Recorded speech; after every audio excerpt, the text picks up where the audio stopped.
ఈరోజు మనం మాట్లాడుకోబోయే విషయం ఏ మోటివేషన్ క్లాసులో లేదా టైం మేనేజ్మెంట్ చిట్కాలకు సంబంధించినది కాదు. ఇది సైన్స్కు కూడా అంతుచిక్కని, తరతరాలుగా కాశీలోని ఒక పురాతన ఆలయ గోడల మధ్య రహస్యంగా దాచబడిన ఒక అద్భుతమైన గ్రంథం గురించిన సమాచారం.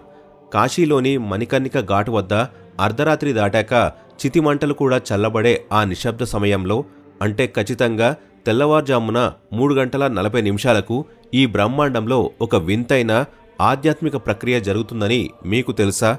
ఆ సమయంలో పరమశివుడి డమరుకం శబ్దం వినిపించకుండానే మారుమోగుతుందని, ఆ ప్రకంపనలు ప్రకృతిలోని అణువణువును మేల్కొల్పుతాయని పురాణాలు చెబుతున్నాయి. చాలామంది విజయవంతమైన వ్యక్తులు ఉదయాన్నే 4 గంటలకు నిద్ర లేవాలని చెబుతారు. కానీ లేచిన తర్వాత ఆ మొదటి 3 నిమిషాల్లో మన శరీరంలోని శివశక్తిని ఎలా యాక్టివేట్ చేయాలో ఎవరూ వివరించరు. మీరు 4 గంటలకు లేచిన తర్వాత కూడా అదే ఒత్తిడి, అదే ఆందోళనలతో మొబైల్ ఫోన్ చూస్తున్నారంటే మీరు బ్రహ్మముహూర్తాన్ని కాక కేవలం గడియారంలోని సమయాన్ని మాత్రమే ఎంచుకున్నారని అర్థం. కాశీలోని ఆ రహస్య గ్రంథంలో ప్రస్తావించిన 21 బ్రహ్మముహూర్త రహస్యాలు మరియు ఆ లాస్ట్ ఫార్ములా గనక మీరు తెలుసుకోగలిగితే మీ జీవితం మారడానికి 3 ఏళ్లు లేదా 3 నెలలు కూడా అక్కర్లేదు.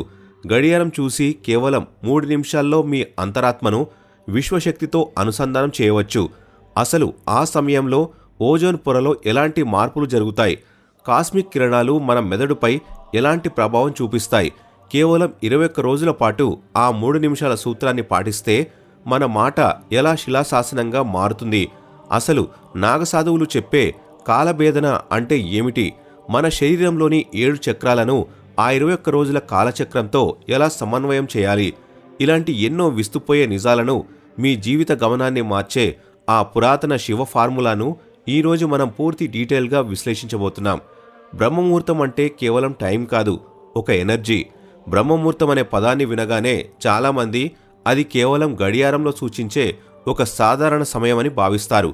కానీ కాశీలోని ఆ రహస్య గ్రంథం ప్రకారం ఇది సమయం మాత్రమే కాదు, ఇదొక అద్భుతమైన విశ్వశక్తి ప్రవాహం. శాస్త్రీయంగా చూస్తే సూర్యోదయానికి ముందు ఉండే ఆ 48 నిమిషాల కాలంలో భూమి యొక్క వాతావరణంలో వింతైన మార్పులు సంభవిస్తాయి. ఆ సమయంలో సూర్యుడి నుండి వచ్చే కాస్మిక్ కిరణాలు మరియు ఓజోన్ పొర గుండా ప్రసరించే శక్తివంతమైన రేణువులు భూమిని ఒక విలక్షణమైన కోణంలో తాకుతాయి. దీనివల్ల వాతావరణంలోని కేవలం ఆక్సిజన్ మాత్రమే కాకుండా ప్రాణశక్తి అత్యధిక స్థాయిలో ప్రవహిస్తుంది. మనం మన శరీరాన్ని ఒక రేడియోగా ఊహిస్తే మన వెన్నెముక్క మరియు నాడులు ఆ రేడియోకు యాంటీనా లాంటివి. కానీ సమస్య ఏమిటంటే ఆ విశ్వశక్తి అనే సిగ్నల్ను పట్టుకోవడానికి మన యాంటెనా సరైన ఫ్రీక్వెన్సీలో లేదు. మనం ఆ పవిత్ర సమయంలో గాఢ నిద్రలో ఉండడం వల్ల లేదా నిద్రలేవగానే మొబైల్ ఫోన్ స్క్రీన్ చూడటం వల్ల ఆ అద్భుతమైన సిగ్నల్ను పూర్తిగా కోల్పోతున్నాం. కాశీలో నాగసాధువులు ఈ ప్రక్రియను కాలభేదనని పిలుస్తారు. అంటే సమయం అనే తెరను చీల్చుకుని శూన్యస్థితిలోకి ప్రవేశించి మన భవిష్యత్తును మనమే స్వయంగా రాసుకోవడం. ఈ సమయంలో గాలిలోని అయాన్లు మన మెదడులోని పీనియల్ గ్రంథిని ప్రేరేపిస్తాయి. దీనివల్ల మన ఆలోచన శక్తి మరియు సంకల్ప బలం అనూహ్యంగా పెరుగుతాయి.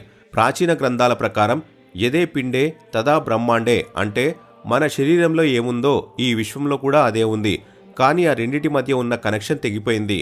ఆ తెగిపోయిన అనుసంధానాన్ని మళ్లీ కలిపే ఏకైక మార్గం ఈ బ్రహ్మముహూర్త సాధన. ఈ 48 నిమిషాల కాలంలో ప్రకృతి మొత్తం ఒక ధ్యాన స్థితిలో ఉంటుంది. చెట్లు కూడా ప్రాణవాయువుతో పాటు ఈ కాస్మిక్ శక్తిని విడుదల చేస్తాయి. మీరు గనక ఆ సమయంలో మెలకువగా ఉండి మీ అంతరాత్మను ఆ విశ్వశక్తితో ట్యూన్ చేయగలిగితే మీ శరీరం ఒక శక్తివంతమైన అయస్కాంతంలా మారి మీకు కావలసిన విజయాన్ని, ఆరోగ్యాన్ని మరియు సంపదను ఆకర్షించడం మొదలు పెడుతుంది. ఇది కేవలం ఆధ్యాత్మిక నమ్మకం మాత్రమే కాదు, మన శరీరంలోని కణాలను విశ్వంలోని అణువులతో రీప్రోగ్రామ్ చేసే ఒక అద్భుతమైన సైన్స్. కాశీలోని ఆ పురాతన గ్రంథం వెల్లడించిన అత్యంత శక్తివంతమైన రహస్యం ఈ 3 నిమిషాల మ్యాజికల్ ఫార్ములా. దీనినే ఆధ్యాత్మిక పరిభాషలో త్రిపుర రహస్యం అని పిలుస్తారు. తెల్లవారుజామున బ్రహ్మముహూర్తంలో నిద్ర మేల్కొనగానే చాలామంది చేసే అతిపెద్ద తప్పు ఏమిటంటే అలారం మోగగానే గబగబా బెడ్ మీద నుండి కిందకి దూకడం లేదా వెంటనే మొబైల్ ఫోన్ వైపు చేయి చాచడం. కానీ శాస్త్రం ఏం చెబుతుందంటే కళ్ళు తెరిచిన తర్వాత కనీసం 3 నిమిషాల పాటు అసలు కదలకుండా స్థిరంగా ఉండాలి. ఎందుకంటే స్థిరత్వమే శివం. ఆ సమయంలో మన మెదడు థీటా స్టేట్ అనే ఒక అద్భుతమైన ఫ్రీక్వెన్సీలో ఉంటుంది. ఇది ఉపచేతన మనస్సు. అత్యంత చైతన్యవంతంగా ఉండే స్థితి. ఇక్కడ మీరు ఏ ఆలోచనను నాటినా అది అనతి కాలంలోనే ఒక మహావృక్షంలో మారి మీ జీవితాన్ని ప్రభావితం చేస్తుంది. ఈ 3 నిమిషాల ప్రక్రియలో మొదటి నిమిషం అన్నమయ కోశం అంటే భౌతిక శరీరానికి సంబంధించినది. కళ్ళు తెరిచి మొదటి 60 సెకండ్ల పాటు కదలకుండా పడుకుని మీ చైతన్యాన్ని పాదాల వేళ్ల నుండి శిరస్సు పైభాగంలో ఉండే సహస్రార చక్రం వరకు నెమ్మదిగా ప్రసరింపజేయాలి. ఈ ప్రపంచంలో ఎంతో మంది ఆ రోజు ఉదయాన్ని చూడలేకపోయారు. కానీ మీకు ఆ అవకాశం లభించిందంటే అది మహాదేవుడి పిలుపు అని గుర్తించి మీ శరీరానికి మరియు ఆ విశ్వానికి మనస్ఫూర్తిగా కృతజ్ఞతలు తెలుపుకోవాలి.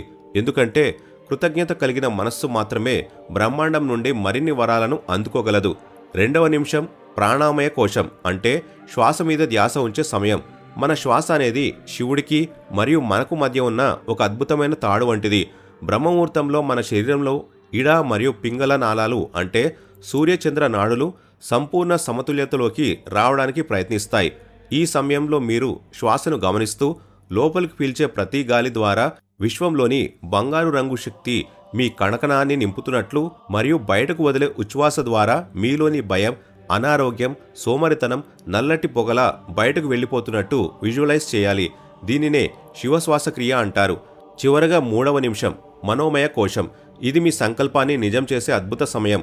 ఈ సమయంలోని మీ మెదడు ఒక తెల్లటి కాగితంలా స్వచ్ఛంగా ఉంటుంది. ఇక్కడ మీరు మీ కోరికలను కావాలని కాకుండా ఇప్పటికే నెరవేరినట్లు దృఢంగా అనుకోవాలి. ఉదాహరణకు, నేను విజయవంతం అవ్వాలని కాకుండా నేను అత్యంత శక్తివంతుడిని, నా లక్ష్యాన్ని సాధించాను, శివుని కృప నాపై ఉంది అని వర్తమాన కాలంలో సంకల్పం చేయాలి. ఆ విజయాన్ని, ఆ సంతోషాన్ని మీ కళ్ల ముందు ఒక హై డెఫినిషన్ మూవీలా స్పష్టంగా చూడాలి. ఈ 3 నిమిషాల ప్రక్రియ మీ శరీరంలోని 7 చక్రాల మీద అద్భుతమైన ప్రభావం చూపి మీలోని సుప్త చైతన్యాన్ని మేల్కొల్పుతుంది. ఇది కేవలం ఊహ కాదు, బ్రహ్మముహూర్తపు శక్తిని మీ రక్తనాళాల్లోకి, మీ డిఎన్ఏలోకి ఇన్స్టాల్ చేసే ఒక ప్రాచీన సాంకేతికత. కాశీ రహస్య గ్రంథం ప్రకారం ఈ 21 రోజుల ప్రయాణం అనేది కేవలం ఒక అలవాటు మార్చుకోవడం కాదు. ఇది మీ పాత వ్యక్తిత్వానికి మరణం మరియు ఒక నూతన శక్తివంతమైన వ్యక్తిత్వానికి జన్మ వంటిది. అసలు ఈ 21 అనే సంఖ్య వెనుక ఉన్న నిగూఢ రహస్యం ఏమిటంటే, మన శరీరంలో 7 ప్రధాన చక్రాలు ఉంటాయి మరియు ప్రతి చక్రానికి భౌతిక, మానసిక, ఆధ్యాత్మిక అనే 3 తలాలు ఉంటాయి. ఈ 7 చక్రాలను 3 తలాల్లో శుద్ధి చేసి యాక్టివేట్ చేయడానికి సరిగ్గా 21 రోజులు పడుతుంది. ఈ ప్రయాణాన్ని 3 కీలక దశలుగా విభజించవచ్చు. ఇందులో మొదటి దశ 1 నుండి 7 రోజుల వరకు సాగే విషపానం లేదా డీటాక్సిఫికేషన్ ప్రక్రియ. సముద్ర మదనంలో అమృతం కంటే ముందు హాలాహలమనే విషం ఎలాగైతే వచ్చిందో, మీరు ఈ సాధన మొదలుపెట్టిన తొలి వారంలో మీ శరీరం మరియు మనస్సు తీవ్రంగా తిరగబడతాయి. విపరీతమైన నిద్ర రావడం, ఒళ్ళు నొప్పులు, పాత చేదు జ్ఞాపకాలు లేదా అనవసరమైన భయాలు మిమ్మల్ని వేధిస్తాయి. కానీ ఆ సమయంలో మీరు నీలకంఠుడిలా ఆ అసౌకర్యాన్ని భరించి సాధన కొనసాగించాలి. ముఖ్యంగా ఈ దశలో నిద్రలేచిన మొదటి గంట వరకు మొబైల్ ఫోన్ చూడకూడదు. ఎందుకంటే ఆ నీలిరంగు కాంతి మీ పీనియల్ గ్రంథిని లేదా మీ అంతర్నేత్రాన్ని దెబ్బతీస్తుంది. రెండవ దశ 8 నుండి 14 రోజుల వరకు సాగే అఘోర దృష్టి అంటే దేనిని ద్వేషించకుండా కేవలం గమనించే స్థితి. ఈ సమయంలో మీ శక్తి మూలాధార చక్రం నుండి హృదయ చక్రం వైపు ప్రయాణించడం ప్రారంభమవడం వల్ల అనవసరమైన కోపం తగ్గి మునిపెన్నడూ లేని కొత్త ఆలోచనలు మరియు ఐడియాస్ రావడం మొదలవుతాయి. ఈ దశలో రోజుకు 5 నిమిషాల పాటు మనసులోనే ఓం నమః శివాయ అనే మంత్రాన్ని జపించడం వల్ల ఆ ధ్వని తరంగాలు మీ డిఎన్ఏలోని లోపాలను సరిచేసి మిమ్మల్ని ప్రశాంతంగా మారుస్తాయి. ఇక చివరి దశ 15 నుండి 21 రోజుల వరకు సాగే శివ సాయుధ్యం లేదా సంపూర్ణ అనుసంధానం. ఈ దశకు చేరుకునేసరికి మీకు అలారం అవసరం లేకుండానే తెల్లవారుజామున 3 గంటల 40 నిమిషాలకు కళ్ళు తెరుచుకుంటాయి మరియు మీరు చేసే సంకల్పాలు అద్భుతమైన వేగంతో నిజమవ్వడం గమనిస్తారు. దీనినే శాస్త్రంలో సంకల్ప సిద్ధి అంటారు. కాశీలోని ఆ పాతగుడి, నిరంతరం ప్రవహించే గంగ మరియు బ్రహ్మ యొక్క ముహూర్తపు శక్తి మీ తలుపు తడుతూనే ఉన్నాయి. ఇప్పటి వరకు మీరు నిద్రలో ఉండి ఉండవచ్చు, కానీ ఇప్పుడు మేల్కొనే సమయం వచ్చింది. అహం బ్రహ్మస్మి అంటే మీరే ఆ బ్రహ్మాండం. మీరు ఎవరి చేతులను కీలుబొమ్మ కాదు, మీ తలరాతను మీరే రాసుకోగల సృష్టికర్తలు. రేపు ఉదయం 3 గంటల 40 నిమిషాలకు మహాదేవుడు స్వయంగా మీకు విజయ తిలకం దిద్దడానికి సిద్ధంగా ఉన్నాడు. ఆ కాలవేదన యాత్రలో పాల్గొనడానికి సిద్ధంగా ఉన్నవారు కామెంట్ సెక్షన్లో హరహర మహాదేవ్ అని వ్రాసి మీ సంకల్పాన్ని చాటి చెప్పండి. ఎందుకంటే సామూహిక సంకల్పానికి విశ్వాన్ని కదిలించే శక్తి ఉంది.